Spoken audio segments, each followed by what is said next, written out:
everyone. Unable to read Devlog in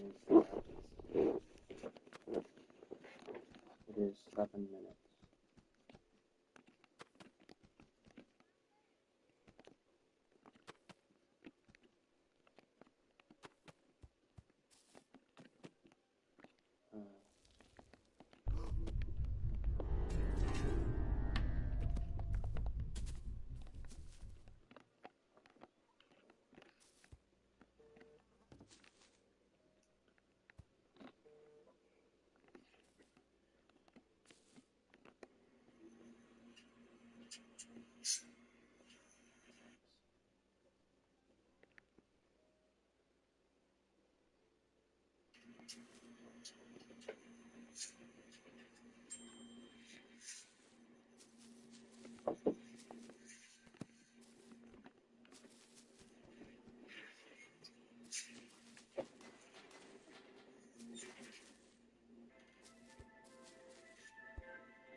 Today, we're going to look at the key improvements we did to HAL Neighbor 3 based on our analysis and your feedback.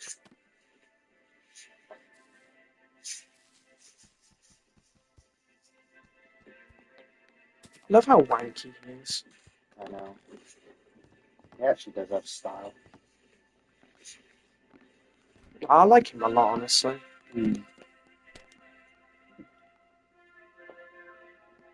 Despite I pray this game ends up being good. For most players, video game begins with excitement. For others, they begin with the question, what should I do? Probably is on Xbox then. This question becomes a crisis.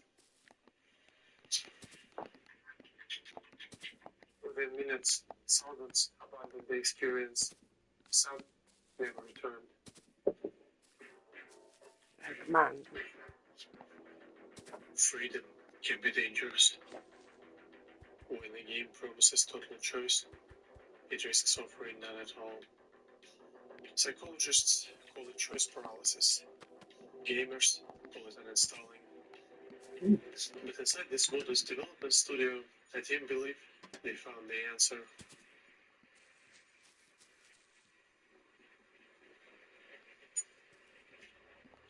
Well, we asked ourselves, what do we want the HAL Neighbor experience to feel like? What's the essential story? What's the gameplay that I need to have? So we did it in 3 steps. First, we figured out the core story and made sure it delivers the exact message we intend. Then we split it into narrative milestones that help deliver the story.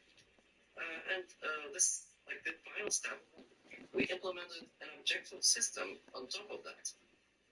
It helps the player to get track of where they currently are and where to go next. The game gives you direction, yes, but only you decide how to get there. It's a bold strategy. Guidance without dictatorship. Direction without tyranny.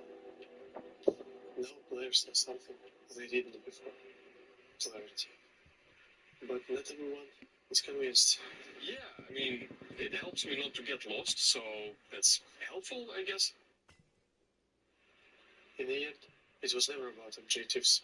It was about certainty. In a world of infinite possibilities, sometimes all we need is a single arrow pointing forward.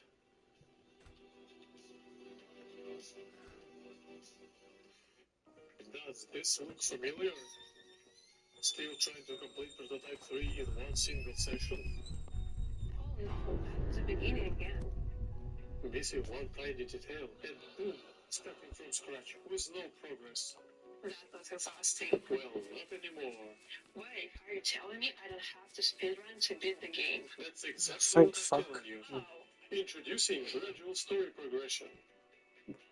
So, how does it work? Simple. You don't need to do everything in one session anymore. Yeah. Now progression consists of smaller goals, and once goal is completed, it carries over to the next session. Wait, even if session resets? Even if session resets, items resets, characters resets, whole world resets, but your knowledge stays. So I can fail safely? Absolutely. Progress gradually. Learn about the world and characters. No more impossible perfection. Open Steam now to upgrade your experience. Stop speedrunning your misery. Start progressing with confidence. So there's none. It just ends randomly, and you're fucked. Of the Golden I Apple suppose so. Company Good. after her father retires next week. Better. In other news, we return to a story from the Prototype 3. In our previous report, characters were walking what looked like aimlessly, and the world remained practically static. Tonight, we receive an update. Apparently, things have been improved significantly and now call themselves pre-alpha. We go live now to our correspondent directly from the location. Yes, I'm here in pre-alpha of Hollow Neighbor 3, and the difference is noticeable. In previous version, characters looked busy, but nothing was really happening. So it was random, non-important actions. Actions weren't random for sure, but might as well be. Characters were eating bananas and reading books all over the town. Now things took a different turn. What kind of changes are we talking about? Well, now characters have better defined stories and goals to achieve. I can see them doing actual things and affect surroundings. A significant development. Is there any changes to the guest behavior too? According to locals, yes. Now guests better react to the powerful flashlight. Oh, yeah. No way. For casual use and everyday exploring. And turbo mode gives you punch of light in the dead of night.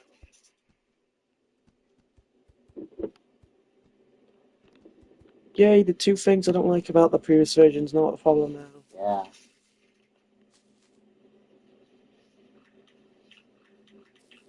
Oh no. Excellent.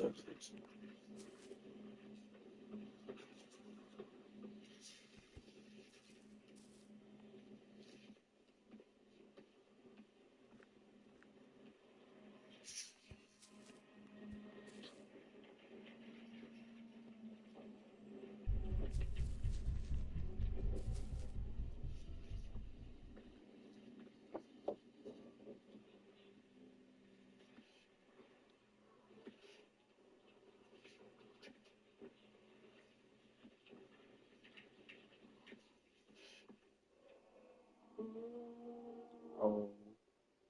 Fuck that.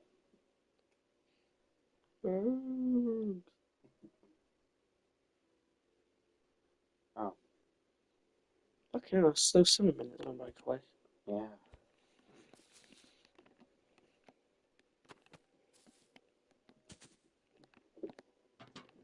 Well,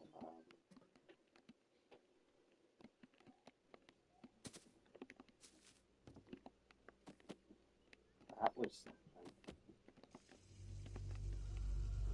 How diabetic was that? Well, they do seem to have improved things based on that. That's good. I hope the neighbour's actually in it. Yeah. I have a feeling though it's the same map and everything. Like the map might be a bit different, but it's the same one. I'm pretty sure they confirm this, but that is basically how it's going to be. Okay. I mean, to be fair, that's always been a big thing we've said. Like they should just stick to what they had. Yep. Not start over completely. See, with both Hello Neighbours, the best build is always the pre-alpha. So, Hello Neighbour 3 is basically here. Pretty much. Think about it though. for both games, my favourite build is the pre-alpha. Hello Neighbour 2 pre-alpha is basically just Hello Guest. Yeah. Now, the Hello Guest pre-alpha is basically just Hello Neighbour 2's.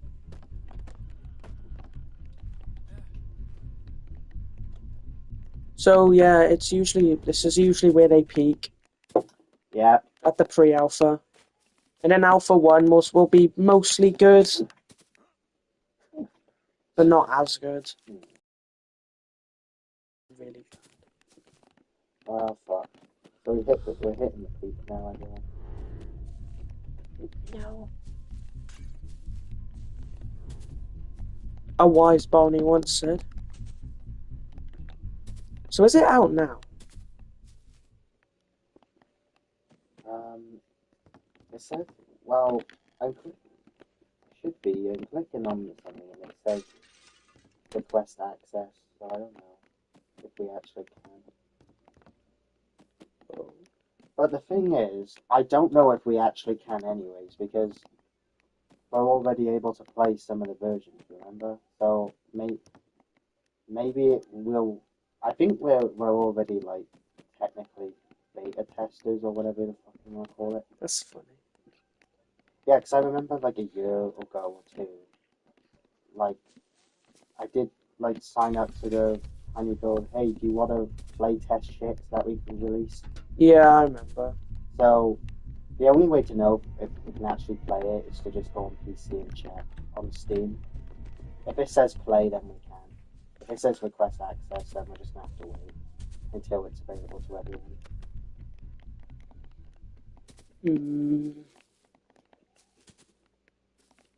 Should we go and check?